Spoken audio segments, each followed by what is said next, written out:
What's going on, YouTube? Welcome back to From the Top Rope with Andrew Crawford. I'm your boy Andrew Crawford, not the GOAT, but I look like a GOAT. Close enough, am I right? I think I'm right. And today on the channel, this is upload 1 of 3 because I plan on making 3 videos today. I don't know why, but I have 3 video ideas and I want to, talk about them. And the first thing we'll be doing is we'll be looking at AJ Styles and the top 10 matches of his entire pro wrestling career. We're going to go to Japan, we're going to go to TNA, we're going to go to WWE, and we're going to talk about the best of the phenomenal one, AJ Styles. Let's get into it.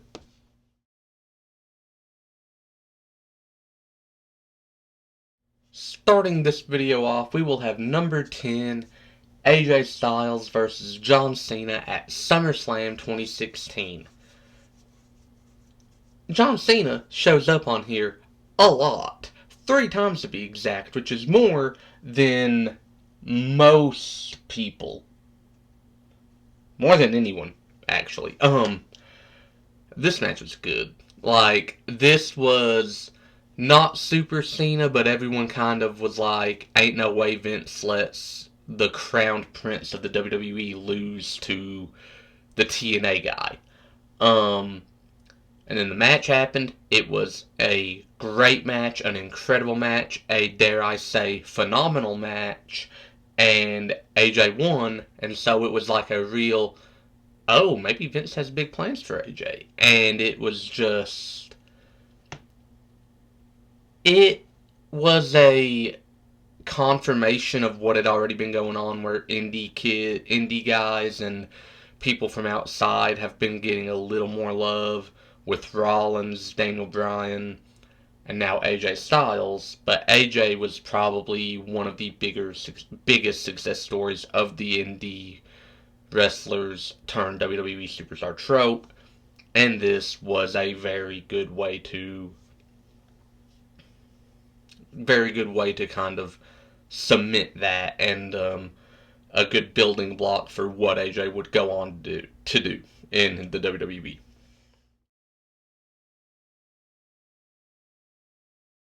Number 9, AJ Styles versus Samoa Joe versus Christopher Daniels at Unbreakable 2005. This is the first of 2 triple threats with the exact same 3 people in the triple threat match itself. Spoiler warning, but I don't care. So AJ and Joe had great chemistry. AJ and Daniels had great chemistry. Joe and Daniels had great chemistry. And, you know,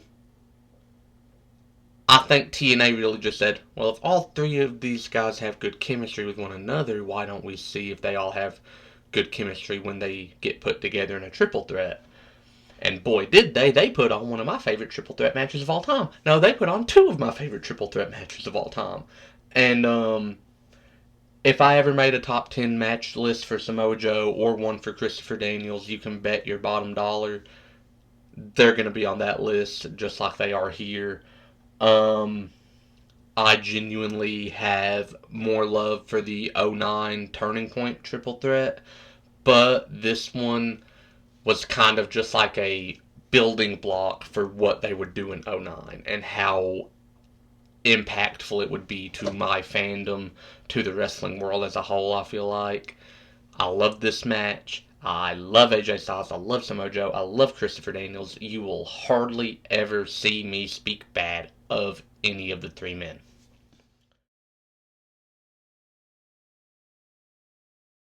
Number 8, AJ Styles, Shinsuke Nakamura at Saturday Night's Main Event. Recency bias? Maybe. But boy, did this match go hard. AJ was out here showing that he's not about to retire because he has to, because he can't go anymore. He's showing he's retiring because he wants people to remember him for being the bell to bell expert that he is. You know, I watched that match. I watched the stuff he was doing with Dragon Lee a few months back. I watched what he's doing with Gunther right now, or what he did with Gunther at the Rumble. And then I'm just like, he's got like 5 years left, easily if he wanted to. And this match was another one of those things, and this was a match that really showcased Shinsuke is still Shinsuke if you let him be Shinsuke. Um, you know, and this was just two great pro wrestlers having a great pro wrestling match. But if I'm being honest, it will never rival what we're about to talk about with a later entry.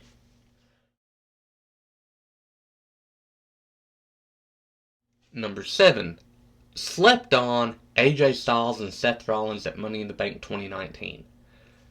This match was for the Universal title. This match was at Rollins' arguable peak and at AJ's as far as his WWE tenure goes, because you just had Rollins had beaten Brock Lesnar clean at WrestleMania. AJ Styles was on a really good heel run. AJ Styles countered a Phoenix Splash into a Styles Clash in the WWE, but he didn't do it better than he did in another match that we'll get into in a minute. But this match was so much fun.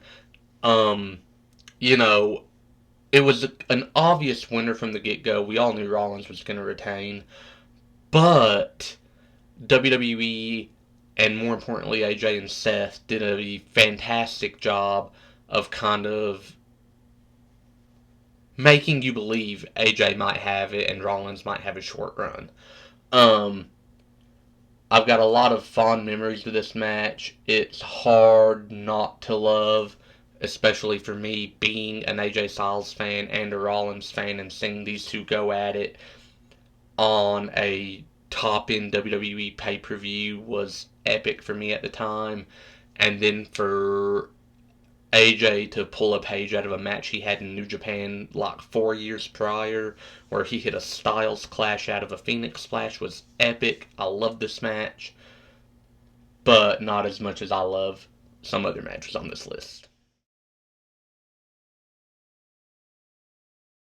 Number 6, for the second time, hello, John Felix Anthony Cena. This one, we're going back to 2017, we're going to the Royal Rumble. And you remember what I said about how there was no way that the TNA guy beat the WWE guy, and that was my biggest fear about SummerSlam? That fear came to light here for the WWE title. This is the title match, of course, where John Cena would tie the record with Ric Flair for the most world titles, and then he would go on to break it earlier in 2025, beating Cody Rhodes. I just like to throw that out there. I don't like Ric Flair, and I love whenever I can, say Cena did something and Rick took a piece off of Ric Flair's legacy. I love that. But anyways, AJ Styles really showed out though, and AJ and Cena, ever since AJ's been in the company, have had this weird amount of chemistry that's just, you put them in the ring together, you're going to get greatness. You are going to get a great match. I have watched every AJ Styles versus John Cena interaction match that there's been. There is not a bad one. I don't believe. And if you believe there's a bad one, please point me to it and I will gladly tell you why you're wrong. AJ and Cena cooked here, and they also cooked in the next match. AJ Styles versus John Cena Crown Jewel at 2025. I love this match. This match was so much fun. This match was not even about the in-ring ability. This match was just a love letter to what professional wrestling is. AJ doing the Deadeye, a Christopher Daniels finisher. Christopher Daniels being not a Frankie Kazarian finisher, and Frankie Kazarian being not detrimental, essential to AJ's career. Cena pulling out an RKO, a tombstone. Like, they were just pulling out finishers from people who have been huge in their career, but they were also doing really good technical pro wrestling moves, and it was such a fun match. And genuinely, I think if you hate this match, you hate pro wrestling. Like, this match was fantastic. I have zero gripes, grievances, complaints with it. Um, you know, and special highlight of when John Cena hit Sister Abigail and everyone in Perth brought out the flashlights and just started shining them, and I think they started singing that he's got the whole world in his hands, saying that Bray was doing in his feud with John Cena, and it was beautiful, and I loved it. I loved this match. I love the introduction Cena gave to Alicia Taylor to save for AJ, where she called AJ the definition of TNA, the undisputed ace and final boss of the Bullet Club. Um, I had so much fun with everything this match was, and I can't lie. Whenever Alicia made that announcement for AJ, I kind of cried a little bit. I cried a lot. I'm gonna be honest. I love this match. I love it, man.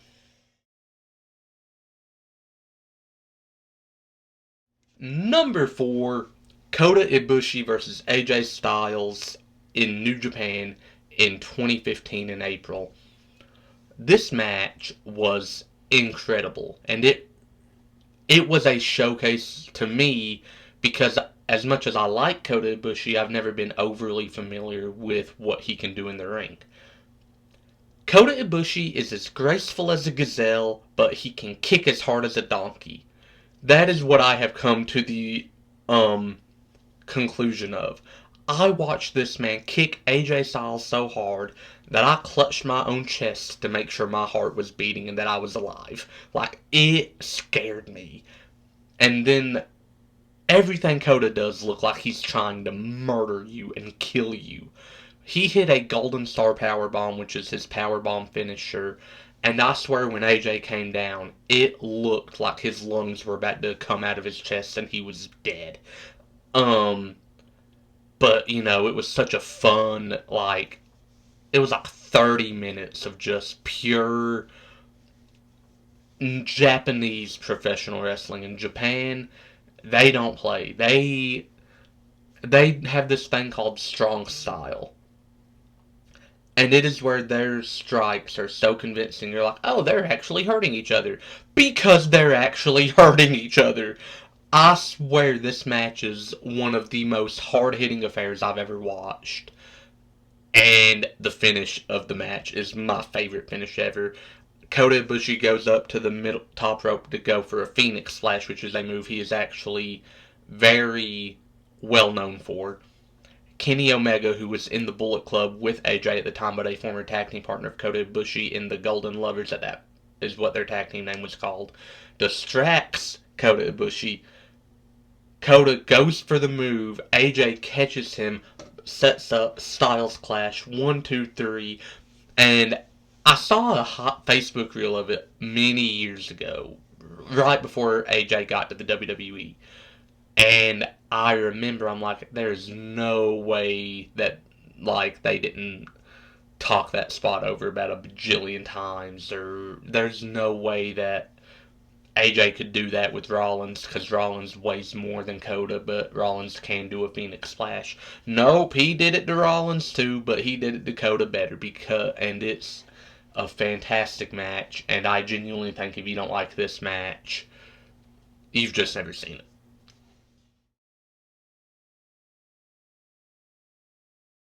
Number three, AJ Styles versus Samoa Joe versus Christopher Daniels at Turning Point in the year of 2009. This match was a more polished, cleaner, and more fun version and more technical version of the Unbreakable Triple Threat. And it just felt like everything they did with a purpose. There's a spot in the match where Daniels has Joe and Styles both in a submission at the same time. And the ref comes over to check on AJ, and Joe starts biting down on the finger of Daniels as Daniels has in a camel clutch variation while keeping Styles in a Boston Crab.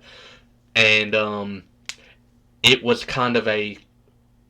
And the reason I bring that spot up is because this match felt like everything was being done with a purpose. Everything was being done because they knew how important a world title opportunity was and they couldn't just let it slip through their fingers.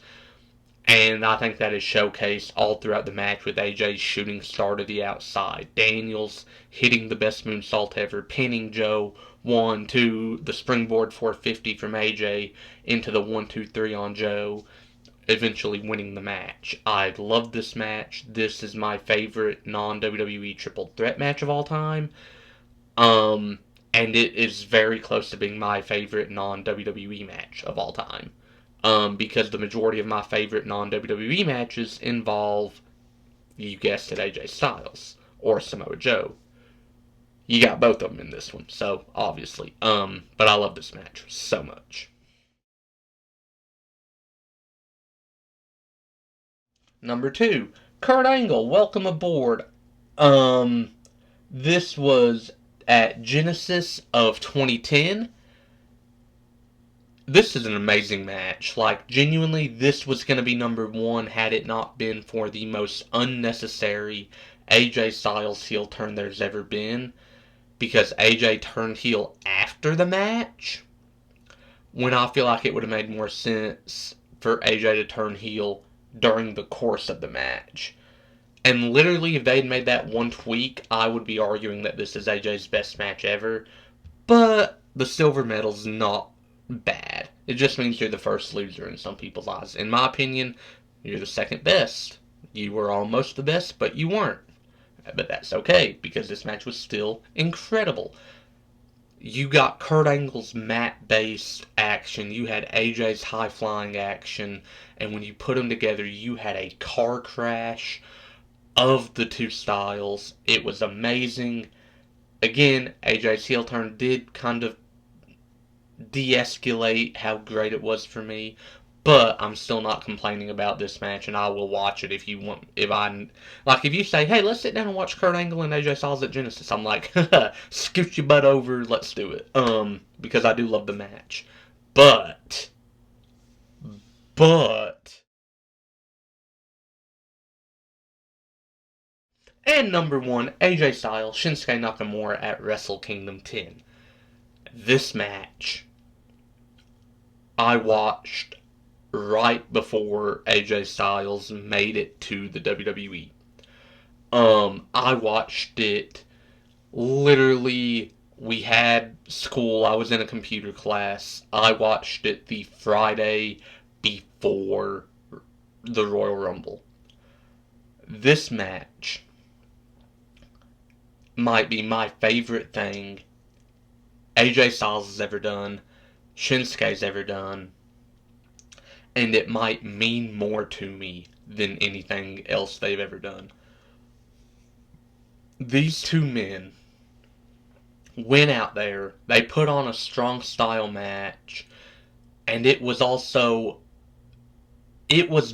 the only New Japan match I've ever watched that felt more sports entertainment than pro wrestling, but it worked because of Shinsuke's charisma, AJ's charisma, and they met head to head, and it was this beautiful showcasing of two wrestlers who know how to work the crowd, they know how to work each other, and they did that, and they put on what may very well be my favorite non-WWE match ever. Um, Especially, I don't even know how I forgot to mention this. AJ's selling through the course of the match. There was already a story going into the match. He had an injured lower back. Shinsuke targeted it, and AJ sold that thing to perfection. And when I say perfection, I mean I genuinely thought AJ was hurt the entire match. He probably was. Let's be honest. These two, Shinsuke does not hold back when he kicks you. If he kicks you, you're gonna feel it, and it's gonna hurt, and you might cry. But this match is phenomenal. Every match on here is phenomenal. AJ, this match was just another reminder of who AJ Styles is. In conclusion, AJ Styles, after watching all 10 of these matches that are pulled up on my notes app on my phone, after watching them, there is not a doubt in my mind. There's not a doubt in my mind of where AJ ranks bell to bell. There's not a doubt in my mind of where AJ Styles ranks all time. But we'll talk about that in the next video I upload today, which will be a His Case for Go on AJ Styles. But anyways, that's been the video. Did you like it? Did you love it? Did you hate it? Tell me about it in the comments below. Don't forget to like, share, and subscribe. I've been Andrew Crawford, and unlike John Cena, I can see you, and I will see you very soon.